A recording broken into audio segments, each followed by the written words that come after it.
တို့ကိုရနိုင်ငံသားပြန်မလေးရှားပေါ့နော် ဟုတ်လားမလေးရှားနေတာလား ဟုတ်တယ် ဩကိုမိုးမြင့်လွေရဲ့မလေးရှားနေတာကျုပ်စီတော့အလယ်မလာဘူး မင်းအဖေမှနေတာတော့ ဟောကျွန်တော်စာလုံးမှနေတာ မစားလို့ဆိုတော့စင်ကာပူပေါ့ ဘူးစိတ္တသာစီးရုံမှနေတာ ယူနေရပေါ့နေယူဒီဘာကိစ္စလားမှာ ကြီးစရာစားတာပါဦးမိုးမြင့်လွေတို့ဦးကျွတ်နီတို့ဒေါင်းချင်းတို့အဲ့လိုမိသားစုတွေလူတာမြင်ဗျာတာဝန်နဲ့ ဘာဖြစ်လို့တော့ ကျွန်တော်ပြောလို့သာပြောတာကျွန်တော်အခုချိန်ဒီအဲ့ဆွေမျိုးတွေပါနေဆက်တက်ပြူဗျာ ကလေးနဲ့အားလိုက်တာစီမျိုးဆက်တာဘာခတ်တော့ အဲ့လိုဆွေမျိုးဆက်တာအခုဆက်တက်လား ဆက်တာပါ ဆက်တက်ကျွန်တော်ဆက်ပြီးသားမှာ ရတယ်မေး ဒီလိုဗျာဥပမာပေါ့နော်ကျွန်တော်မိန်းမကျွန်တော်မွေးရင်ကျွန်တော်မိန်းမနဲ့ကျွန်တော်နဲ့ဘာတော်တော့ နေမိမနေမွေးလို့မရဘူးလေ ဟမ် နေမိမနေပြန်မွေးလို့မရဘူး အဲ့လိုရဘူးလား မရဘူးနေမိမကိုနေကပူချီပူချီဆိုမှပူချီပူချီဖြစ်တာလေနေမွေးလို့မရဘူး အဲ့လိုတွေမသိလို့ပါဆိုမှကိုင်းချစ်ကလည်း မ ဗျာ ရဘူးမရဘူး ဘယ်လိုလုပ်ကိုင်းချစ်ကိုကျွန်တော်မိန်းမအခုနဲ့ဖြီးပြီးသားမှာ ရတယ်မေးပါ အခုမောင်နှမဘယ်နှယောက်တော့ မောင်နှမတို့က3ယောက် ဩမောင်နှမ3ယောက် 3ယောက်ရှိတယ် အခုအထက်ကအ ထက်ကအကူ အခုအောက်က အောက်ကညီမလေး ခွေးမျိုးတွေပါဩ စီမျိုးဆက်ပြရတယ် ကျုံပေးတာရှင်းရှင်းနဲ့မောင်နှမဘယ်နှယောက်တော့ 3ယောက် အခုအထက်က အကူ အခုအောက်က ညီမလေး ကောင်းပါမလား ဘာလို့ရလာတော့တက်ကကူအောက်ကညီမလေးငါအလက်တင်းနေတော့ မဘောအမွေးတွေချုပ်ကုန်လို့မယ်နော် ဒီလိုပြောတာကြီးငယ်လက် ဟောအကြီးငယ်လက်အခုကိုကြီးမိမရပြီလား ရပြီဟိုတနေ့ကမူးအိမ်နေတာရွာလက်ကောင်းမှာကလေးမသနာလို့လည်းခေါ်သွားတာရသွားလို့ပါသူ အရှင်သမားကိုတနာသေးတယ်ပေါ့ တချို့ကလေးမဒါကိုသနာတတ်တာ အခုမဲအကိုကြီးမိမရပြီပေါ့ ရပြီ အခုနဲ့ရတဲ့မိမကျတော့ကျွန်တော်တို့ဘယ်လိုခေါ်ရတာ အကူနဲ့ရတဲ့မိန်းမဆိုရင်လေးစားရတယ် ဟုတ်ကဲ့ မကြီး ဩယမီ မကြီး မကြီး မကြီးလို့ အခုနဲ့ရတဲ့မိမကို မကြီး မကြီးမှတ်တာနော်ညမနေရောရကြရပြီလား ညီမလေးလေးရပြီအကူနဲ့ဟိုဘက်ဒီဘက်အခန်းချင်းကပ်နေရဆိုတော့အားကြလို့ထင်မှယူသွားပါ ညမနေရတဲ့ယောက်ျားကျတော့ကျွန်တော်တို့ဘယ်လိုခေါ်ရတာလဲ ညီမနဲ့ရတဲ့ယောက်ျားဆိုရင်အကူနဲ့မတူတော့ အာ ကိုညီမနဲ့ရတဲ့ယောက်ျားကြတော့ရောက်ဖ ဟေးဟုတ်လား ဟုတ်တယ် ဘလို့ ညီမယောက်ျားဆိုရင်ရောက်ဖ ဟေး ဟုတ်ပဲနဲ့ ဟုတ်တယ်လို့မေးကြည့်ပါလား ဘလို့ခေါ်တာ ညီမယောက်ျားဆိုရင်ရောက်ဖ ဟေးဘလို့ ဟာညလုံးရတာမေးတာဒါမျိုးကြနော်ကြပါလေအဲ့ဆိုမင်းလည်းငါမေးပါမင်းစင်မျိုးဆက်တက်လား ဆက်တက်ပါဦး မဆက်တက်တဲ့ကောင်ငါသားဆက်တက်လား ဆက်တက်ပါရဲ့ ဟေးဟဲ့သေးတော့တော့မငါဘာကောင်မှမင်းစင်မျိုးဆက်တက်တယ်နော် ဟော မင်းညီကိုမောင်နှမဘယ်နှယောက်လို့ တကောင်ကျွတ်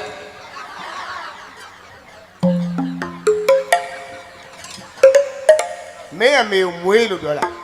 ဟမ် မင်းအမေကိုထပ်မွေးလို့ပြောလိုက်လို့ ဟုတ်တဝူရီတော့သားမလို့ မမွေးရင်ငါမင်းအိမ်ပြန်မှာနော်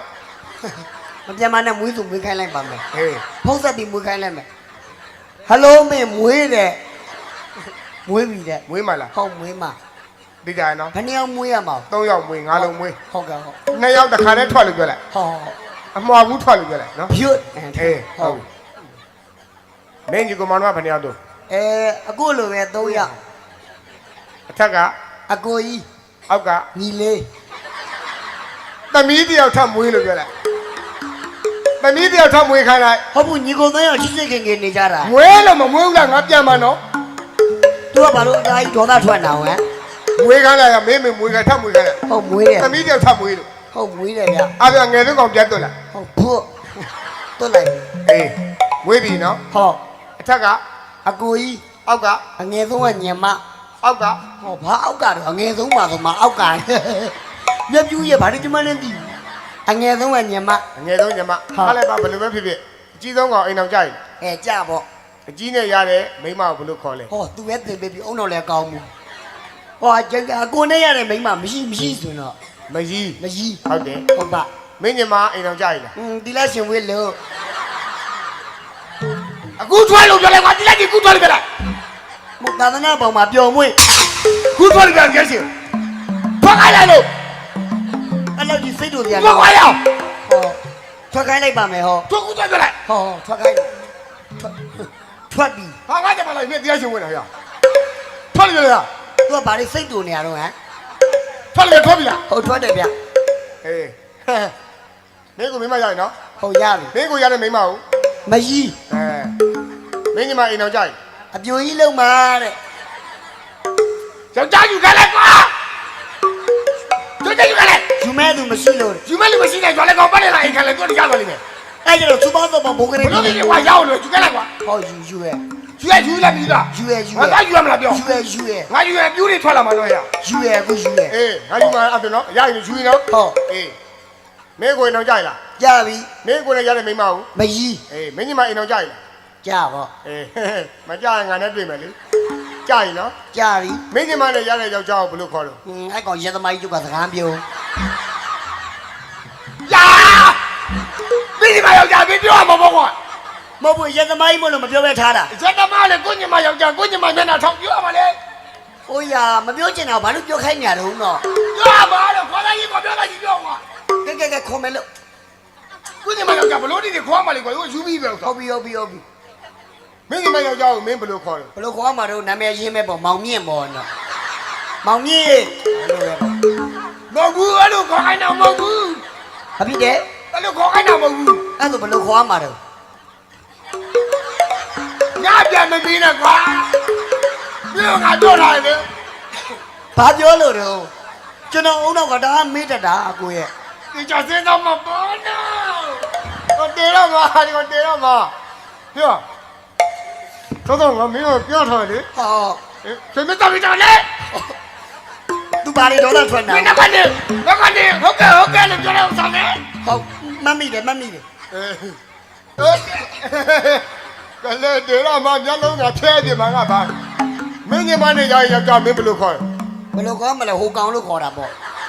ဟိုကောင်လား မအဲ့လိုမခေါ်နဲ့လို့ငါခေါ်တယ်လို့ခေါ် အကိုကဘလို့ခေါ်တာတော့ ငါပြောင်းမမိုးနော်လို့ဘင်းငါညီမနဲ့ရတဲ့ယောက်ျားကိုမင်းဘလို့ခေါ်ခဲ့တယ်မင်းဟေးနာမထူးရလေ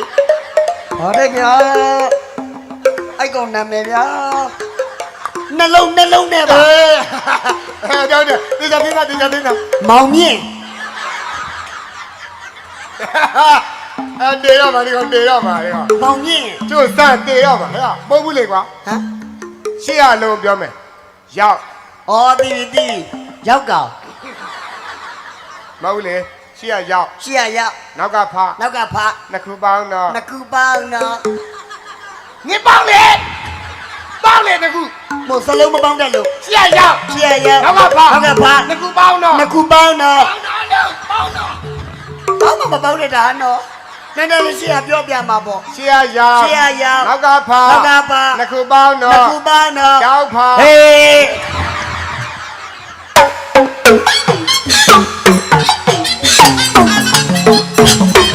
ရောဟေး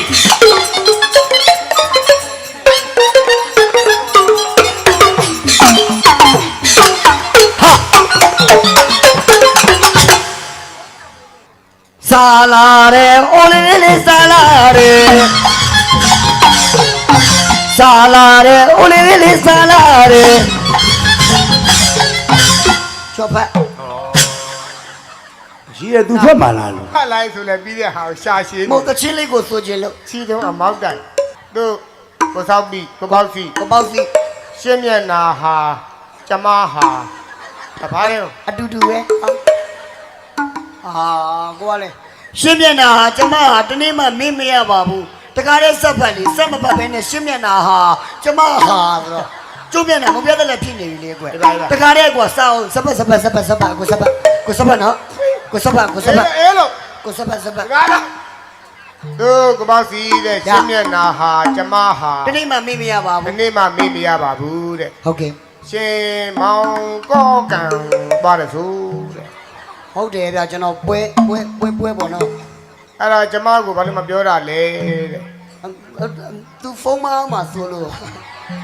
မတာကြီး ပါလို့လား ဒီမလေးကြည့်ပါလေ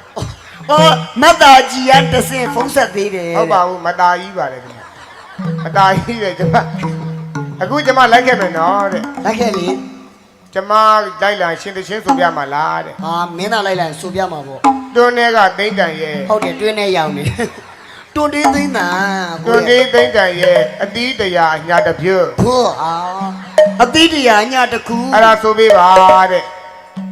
ကျမကရှင်းကိုချစ်တယ်နော်တဲ့ပြီးခဲ့တဲ့လူကလည်းရှင်းနဲ့တွေ့တာထမင်းတွေ့တာမစားဘူးတဲ့ဘာလို့လဲတဲ့ အော်ဟိုတယောက်နဲ့တူတယ် ချစ်လို့တွေ့တာပါရှင်စားပါတဲ့ ဟုတ်ကဲ့ပါ ကျမအတင်းကျွေးမှပဲရှင်ကစားတယ်တဲ့ ဒါတော့မှသူ့အာနာလို့ စားမစားတော့လေစက်ဖို့ကြီး ဟုတ်ပါအချင်းနဲ့တို့စား အာစားရ စားပုတ်ကြီးပါ အဲ့သွန်နေသိမ့်တန်ရဲ့အသီးတရားအညာတစ်ခုတဲ့ဆိုပေးလိုက် ဟုတ်ကဲ့အသီးတရားအညာတစ်ခု ဆိုပေးလိုက်ပါ ချစ်တော်ဘောမှာမြင့်တာတော့မြင့်တော်ကောင်းမှာမြင့်တာတော့တဖြည်းဖြည်းနဲ့တလောင်းသားနဲ့တွန်းလာပြီနော်တွန်းနေနဲ့မနှုံမဲစင်တာဝရနဲ့မင်္ဂလာညမှာအားလုံးပဲအရင်လာကြပါကျွန်တော်ဆရာတွန်းတင်းသိမ့်တယ်ပါခင်ဗျာကျွန်တော်ကတွန်းတင်းသိမ့်တယ်ရဲ့နောက်ဆုံးတစ်ပည့်ပါကျွန်တော်ဆရာတွန်းတင်းသိမ့်တယ်ကကျွန်တော်လက်ပေါ်မှာတင်းမဲ့ ပြုစုလိုက်တယ်ပေါ့ ကျွန်တော်လည်းပဲညစ်သက်ပြစ်တာငါကြီးလုံးလုံးအိုက်လူဆရာတွန်းတင်းသိမ့်တယ်ကအမြဲတမ်းတိုက်ပုံလေးကိုမဝစ်ဘူးသူကလက်ပေါ်အမြဲတင်ထားတာ ဘာဖြစ်လို့တော့ အပေါင်ဆိုင်ကကြီးပင်လက်မခံဘူးပြောလို့ ဆိုပေးလိုက်ဆိုပေးလိုက် ဒါမျိုးလေးစက်မယ်နော်အေးအစပါတဲ့ အစာတထွန်းတို့စီပိုင်းစီတို့မာတင်တို့ CYC အောက်ပေါ့ပါအခုဟုတ်ဘူးလေ အထိုင်းပါသိတ်တို့ရိုးရပါသိတ် ဘူးအခုမဟုတ်ဘူးလို့တွန်းတင်းတင်းနဲ့တိတရညာတော့ကျုပ်ကစာပျောက်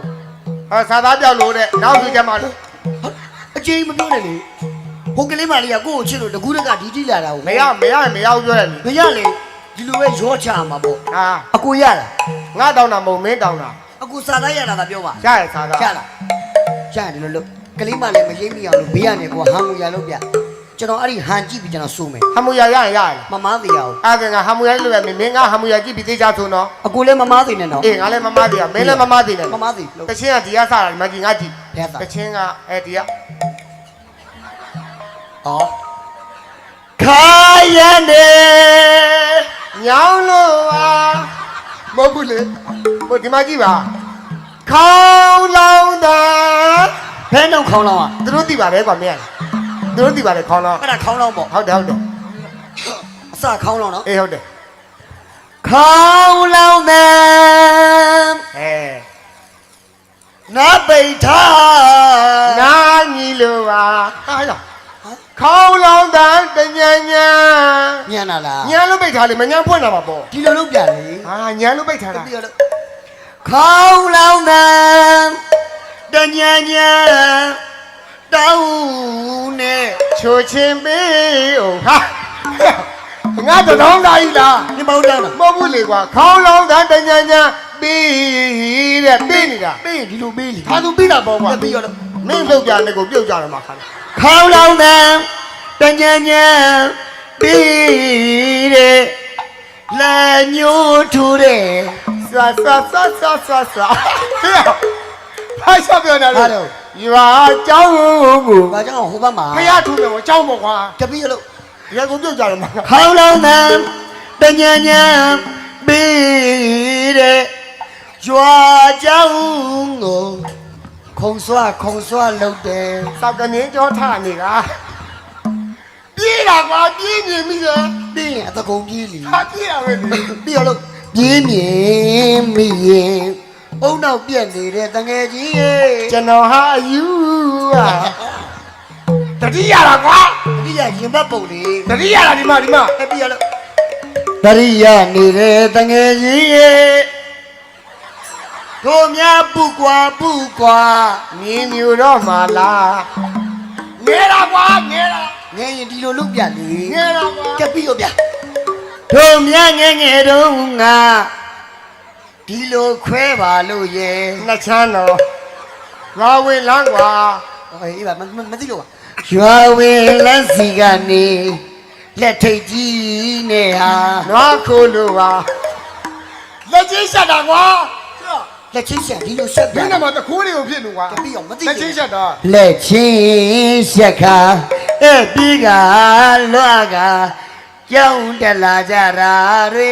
မိဘနဲ့လားမင်းတို့ငါတို့ငယ်တုန်းကလေ ရပါပြီဆို တောင်းတောင်းတောင်းတောင်းတောင်းတောင်းတောင်းတောင်း ကာကြီးခါခွေ အဲ ခန့်ငယ်ဟမ် နေပါဦးဗျာ ဘာတော့ ကကြီးခါခွေဆိုတဲ့နေရာမှာခွေးကိုအဲ့လောက်မဖြတ်ပါနဲ့ အဲ့ခွေးကိုဖြတ်တော့ အဲခွေးပြတ်သွားမှာတော့ဗျာခွေးကိုရှေ့ရှေ့လေးဆွဲပါဗျာ ဟုတ်ပါပြီဗျာလို့ ဟုတ်ကဲ့ပါ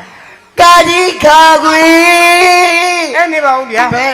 ကကြီးခါခွေဆိုတဲ့နေရာမှာခွေးအဲ့လောက်မဆွဲရဘူးလေ ခွေးကိုဆွဲတော့ အဲရှိသွားမှာတော့ကွာမတူမရှိလေးလို့ မတူမရှိလေးရပါတယ်ဗျာကာကြီးခါခွေ အဲနေပါဦးဗျာကကြီးခါခွေဆိုတဲ့နေရာမှာခွေးကိုအကူတွေမထည့်ရဘူးလေ ခွေးကိုကိုတဲ့တော့ အဲခွေးတုံသွားမှာပေါ့ ကဲပါဗျာဒီခွေးကိုခင်းရင်ဒီနဲ့တော့တုတ်ချီတာဗျာ